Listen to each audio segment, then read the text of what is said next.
আজ good Friday. চলুন জেনে নেই এই ভিডিওর মাধ্যমে আমরা কেন পালন করা হয় এই গুড ফ্রাইডে আর এর ইতিহাসই বা কী। খ্রিস্টের ক্রুশবিদ্ধ হওয়ার দিনটিকে কেন গুড ফ্রাইডে বা শুভ শুক্রবার বলা হয় তা নিয়েও অনেক প্রশ্ন ওঠে। কাটার মুকুট তার মাথায় বয়ে নিয়ে চলেছেন ভারী ক্রুশ কাঠ, আর তাতেই ক্রুশবিদ্ধ করা হবে তাকে।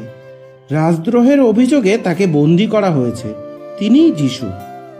গুড ফ্রাইডে মূলত খ্রিস্টানদের দ্বারা পরিচালিত একটি ধর্মীয় ছুটির দিন। এই উৎসবের অন্য নাম হোলি ফ্রাইডে বা গ্রেট ফ্রাইডে। কেউ কেউ একে ব্ল্যাক ফ্রাইডেও বলে থাকেন। যিশু খ্রিস্টের ক্রুশবিদ্ধকরণ ও মৃত্যু ও সমাধি মন্দির থেকে তার পুনরুজ্জীবনের স্মরণেই এই দিনটি পালিত হয়ে আসছে। খ্রিস্টের ক্রুশবিদ্ধ হওয়ার দিনটিকে কেন গুড ফ্রাইডে বা শুভ শুক্রবার বলা হয় তা নিয়ে অনেক প্রশ্ন ওঠে। এমন যন্ত্রণাদায়ক অবসানের মধ্যে শুভ কোথায়? জার্মান সহ বেশ কিছু জায়গায় এই দিনটিকে বেদনাময় শুক্রবার বলা হয়। তবে এমন নামকরণের একটি ব্যাখ্যাও রয়েছে।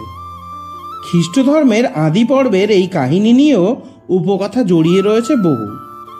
ইংরেজি নামটির একটি ব্যাখ্যা হলো এটি গড ফ্রাইডের পরিবর্তিত রূপ।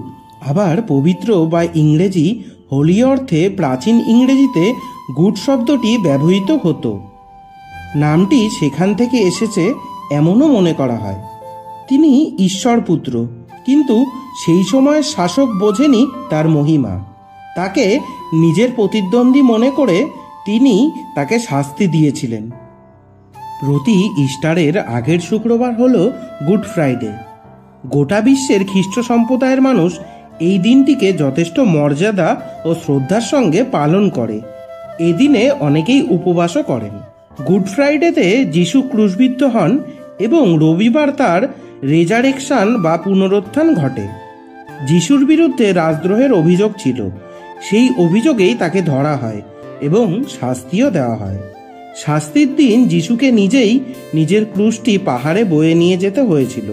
তাকে ক্রুশ বহনে সাহায্য করেছিলেন সিমন।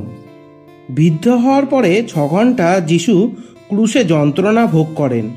তৃতীয় দিন অর্থাৎ রবিবার তিনি পুনরুত্থিত হন। যিশুর বিচারের শাস্ত্রীয় বিবরণগুলি থেকে জানা যায় যে তাকে সম্ভবত শুক্রবারে ক্রুশবিদ্ধ করা হয়েছিল। দুটি ভিন্ন গোষ্ঠীর মতে গুড ফ্রাইডের বছরটি হল 33 খ্রিস্টাব্দ।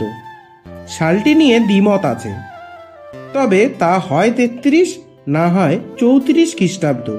মাসটি এপ্রিলই। খ্রিস্টীয় ধর্মবিশ্বাস অনুযায়ী যিশু খ্রিস্টের ক্রুশবিদ্ধকরণ, মৃত্যু ও সমাধি মন্দির থেকে তার পুনরুজ্জীবন স্মরণে এই উৎসবটি পালিত হয়। পবিত্র সপ্তাহে ইস্টার রবিবারের আগের শুক্রবারে এই দিনটি পালিত হয়। অনেক সময় গুড ফ্রাইডে ইহুদিদের উৎসব পাস ওভারের সঙ্গে একই দিনে উদযাপিত হয়ে থাকে। পুরো পৃথিবী জুড়েই খ্রিস্টান সম্প্রদায়ের মানুষ এই উৎসব পালন করে আসছে।